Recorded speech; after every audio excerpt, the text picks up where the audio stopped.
Beyond the North Wind, Chapter 19. Lars upped the pace until the two women behind him were strung along the rope evenly. Stragglers in the reindeer herd were glimpsed below, striding to the lower ground for the winter. We three are typical of hard-headed humans, Anna thought, to move in the opposite direction, upwards into danger. The sounds of animals barking surprised them all. They stopped still and listened. "Dogs," said Anna. "Why are they barking?" asked Kristen. "They've seen something they don't like." "Maybe the reindeer?" "Maybe, but reindeer and dogs are used to one another." They stood still for a few more moments, and Anna noticed how the barking had served to bond their own little pack together. After a while they heard nothing more. Lars brought out his ice axe and prodded the ice ahead of him. "We'll ski from here. The snow is good." Anna sat down and took off her crampons, wrapping the metal shoes in a piece of leather in her rucksack. She took out her ski boots, wrapped in a plastic bag, smelling of a new layer of wax. With an extra pair of socks on, her feet fitted well in the ski boots, and she did up the bindings. It had been a while since she had skied cross-country, but the broad boots and skis fitted as snugly as ever. She tied her walking stick to her rucksack and picked up her ski poles, which came up to her shoulders, and when she finally had her gloves on, she felt ready to go. When she looked up, she was struck by a sight. Lars and Kristen stood a few metres apart in the same pose, with their backs to her, looking at the way ahead. Each held their ski poles ready, one in each hand, and placed on the ice.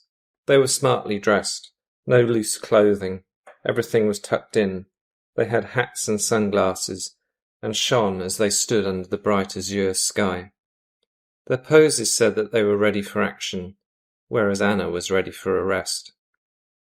She glided up to them. They smiled, touched gloved hands together and set off. Lars was soon ahead with Kristen behind. Anna did her best to keep up as the familiar cadence of skiing came back to her over the sparkling glacier. Ahead were a few man-high rocks, littered across a flat plain. Otherwise the way ahead looked easy. There was no better place to be than here, under the blue sky, with the world so easy to move over. An hour later the terrain had changed to uneven snow that looked like mud or salt flats. Her heart was pounding from the exercise, a sheen of sweat on her forehead, while Lars and Kristen looked cool and fresh. The rocks were now hills, painted black, brown and white. Snow clouds filled the skies. For a while life looked rosy, and then she was reminded of where and who she was. Kristen was next to her, unspooling a blue rope. 8 mil? Asked Anna. 10. Kristen looped coils of the rope over her shoulder, and Anna did the same. I remember. She wound the rope over her shoulder and tied off the loops, clipping the remainder in a carabiner. Lars tied himself on, and they spread out, so that he was in the middle, with Kristen first and Anna behind him. "You are the client," smiled Lars. "We will go into any crevasse before you." "You mean I will, dear husband. You are light. I will pull you out." Lars tested the rope between them. "Hold it like this," he told Anna. "With one hand only. Keep about 10 metres apart." Kristen did up Anna's jacket to the top of her neck.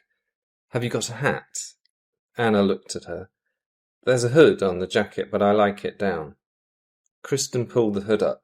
It did not fit very well. "Have this," she said, and Kristen put her woolen hat on Anna's head. Anna felt like a child being dressed by its teacher or parent. "It's not far on the glacier, and we'll be able to stop at the observatory." "There we will have a rest," said Lars. "Pull on the rope if you see any crevasses, although we should see them first. Are we ready?" "Yes, my love," said Kristen. "Last one to the observatory is a troll," said Hannah. With the rope held lightly between them, they resumed skiing across the glacier, the blue rope drooping between them. Anna breathed in the sweet cool air and listened to the meltwater recede.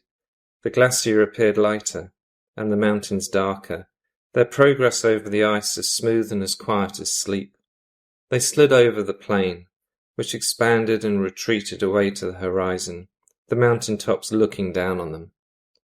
Beauty, clarity, peace, and humility. These are the things nature gives me, thought Anna as she skied along. She felt the muscles in her shoulders unknot and relax. She imagined her woes beginning to deposit on the ice, like the black soot of animal debris. She was being cleansed by the ice and sun, soothed of her anxieties by the hiss of her skis. She had never found glaciers to be bleak, unlike Fritjof, who regarded the immensity of snow and ice as a hostile place. Perhaps Fritjof didn't like how there was so much empty space which could not be controlled, the manholes, the caves, the hidden depths. This was a difficult place, yes, but it was not harsh or evil, merely indifferent. Take one path and survive. Take the other and fall to your death. The ice couldn't care less about you. They skied past white hummocks, which reminded Anna of snow-covered bodies. Gunnar in his grave, who might be hidden now, a thought she found comforting. A roar in the distance halted their tiny column. 2 sheets of ice collided together and a new range of peaks rose into the sky. The ice growled and roared, but the glacier did not flinch, and neither did she. She suspected that Fritjof did not like the message of the ice, and of those that were happy to explore it. Fritjof liked his orchards and his soft fruits, Siegfried's boats on the placid fjord, Alva's European cooking. He was proud to be the warden at the village church and to be a parent governor at his children's school. Fritjof would not see the point in Nansen or any other of the polar explorers' quests for the poles. They were quests for nothing, imaginary signs in the ground, places reachable in theory but which moved with the turning of the earth and the passing of time. "Listen," said Lars, and they listened. Water. He pointed to rivulets on the ice. "That means we are near the crevasse zone. There will be wet snow hiding the crevasses. Keep alert." They moved on, keeping the regulation spacing between them, Kristen leading the way. They went forward 100 meters, then Lars stopped again. The landscape had changed ahead. The army could not have done a better job in creating an obstacles to stop movement across the land. The ice rose at multiple ridges, each shard 20 or 30 feet high, each one at a steep angle. Skis were hung off rucksacks, crampons were tied onto ski boots. Kristen showed Anna how to tackle the challenge. Plant the ice axe into the wall of ice, climb up the slope, find footholds with the crampons, put your weight forward on gloved hands, and then, without losing balance, pull out the ice axe and repeat. Anna found it to be exhausting work, whereas for Lars and Kristen it seemed to be a form of mild exercise. They waited patiently, watching Anna climb to the top of a ridge, and then walk down unsteadily to the bottom of another ridge, only to repeat the challenge over another wall. It was like an assault course. Lars claimed that it was the shortest way through the crevasses, and if that were true, it was not a quick route. She climbed up another ridge, balanced on top, walked down the side, and saw that there were still multiple obstacles to climb over. And to think she could have taken a boat up the coast at Yggdrafjord if she hadn't decided to up sticks and run away. But this was the challenge she had chosen.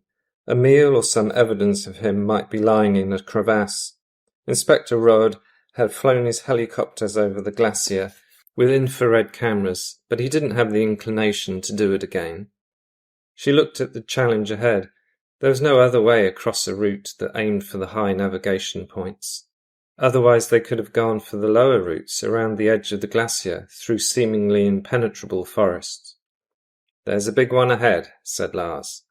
More than a crevasse, it was an icy stream 10 feet wide. The snow was melting around it, revealing in places scrub underneath. The rocks were slippery with wet snow. Lars walked along the side of the crevasse one way, and Kristen walked in the opposite direction. When they came back, they agreed that the crevasse was too wide to step over. He took a pole and sunk it in the stream up to the handle. In this manner he tested the depth and stability of the watery crevasse. In one place the pole went in only halfway up. Kristen tested another pole in a nearby spot with the same result. Lars was laughing. "Are you ready, Nansen? We need to jump this one. Give me your skis." Anna handed hers over, as did Kristen. Lars tied all 3 pairs to his rucksack and put the pack on. I will go first. Kristen steadied herself at the edge of the stream, tramping down the snow until the scrub showed through with no further holes. Then she took a couple of steps back, moved forward and skipped over the stream in one fluid motion. She stood on the other side, waiting until she was certain she was on solid ground. Your turn, dear husband. Thank you, darling wife. These 2 are as Emile and I were all those years ago. Nothing was too much trouble back then, and if we did meet an obstacle, we went over it together. Lars stood ready. He was loaded like a mountain porter with his rucksack and 3 pairs of tall skis poking out the top. He walked forward, planted both poles in the middle of the stream, and strode across the stream as if it were solid ground. Bravo, said Kristen. They both turned and looked at her. Your turn, Anna. Do you want the poles? A shining, flowing obstacle stands in my way, yet another barrier in my hopeless quest. She took off her rucksack and threw it across the stream to Kristen. Please, don't look. If you hear a splash, then you may pull me out. To her surprise, they both turned around and looked the other way. She imagined the back of Lars to be the back of Emile. The stream disappeared as she ran up and stepped out into space. Her leading boot hit the edge of the stream and Kristen pulled her over. Lars bowed his head. Very good, Nansen. Your long legs give you an advantage. They were vigilant for running surface water and found more crevasses, but none as wide as the first. Soon the way ahead was navigable again on skis. They followed Lars, sliding in his tracks, 3 figures with the rope slack between them on the ice. The side of the mountains framed their way ahead, down a walled tunnel, along a white road. The way expanded as they moved onto the widest part of the glacier, and the horizon receded into the whiteness under the blue sky. This is the point of my journey, Anna thought, where the mind can become clear, and one can stand as a speck in the middle of the universe. The wind blew up and filled the air with snow and the noise of rushing trains. Her skis hit hidden rocks and she fell over. The rope tightened, and she felt it tug Kristen ahead, but her guides were lost in the sudden storm. Anna was on the ground, snow stuck to her jacket and trousers and frozen in patches. She looked at the white powder and inspected it on her gloves. The rope had come untied from her carabiner. The wind suddenly strengthened and made it difficult to move forward. She leant across the wind and imagined pushing against a strong man with ice in his beard. Boreas teased her, making her put all her weight on one leg, then changing tack to buffet the other side of her body. She dragged her left leg forward with the ski sticking out awkwardly to the side. Her poles were in the ground and should have given support, but it was more as if she was stuck between them and was being pulled apart. She pushed into the wind and the wind pushed back. She persevered as if she was dragging an enormous weight. Boreas, you will need to do better than that, for I am a stubborn mule. The wind dropped. She was in a sea of white, with the black-topped rocks running towards her like waves. The worst thing was that, behind her, the sun lit the sky in a beautiful silvered backdrop with a few scudding clouds. It would be so easy to just turn around and give up, citing the weather as too difficult, but they must be closer to fjord than home. With another heave, she pulled her left leg forward, waited, panting, and then trudged on, raising her right ski. She pushed down on her poles and moved a little ahead. The upward slope was now against her. She was tired. Her foot hurt. She was an embarrassment. Her guides must have thought she wanted to come out here to die. Suicide by misadventure. She would not be the first person to do it in the winter when the sky turned dark all day. Kristen appeared with her face covered in a scarf and reattached the rope to Anna's carabiner. You are wheezing. Asthma, made worse by the cold. You should have said. Kristen yanked on her rope and Lars joined them. I didn't want to slow you down. She wished she were back at the summer farm or in Inari with Birgit and the girls. They would go out on the lake to catch some fish for supper, In the evening they would watch movies together in a warm room with a fire. Instead, she had opted to torture herself like a medieval pilgrim. She was no trekker, and her destination was pulled out of a hat.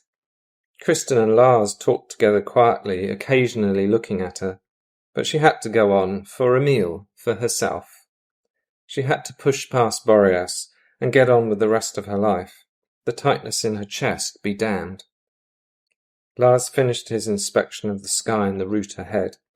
This is definitely the last day trek of the season, but we will get to Uktafjord tomorrow morning unless we can catch reindeers and fly. Anna sighed, like Peer Gynt over the mountains, into the halls of the Mountain King. Kristen came over and did up Anna's jacket to the neck. You go into the middle and follow Lars. Kristen kissed her cheek. You're stronger than you think. You just need to keep going. I'm not strong. I'm tired out and exhausted from trying so hard. It would be nice if things could be a bit easier for me. But she didn't say the words and took her place in the middle of the line as they set off under the twilight sky.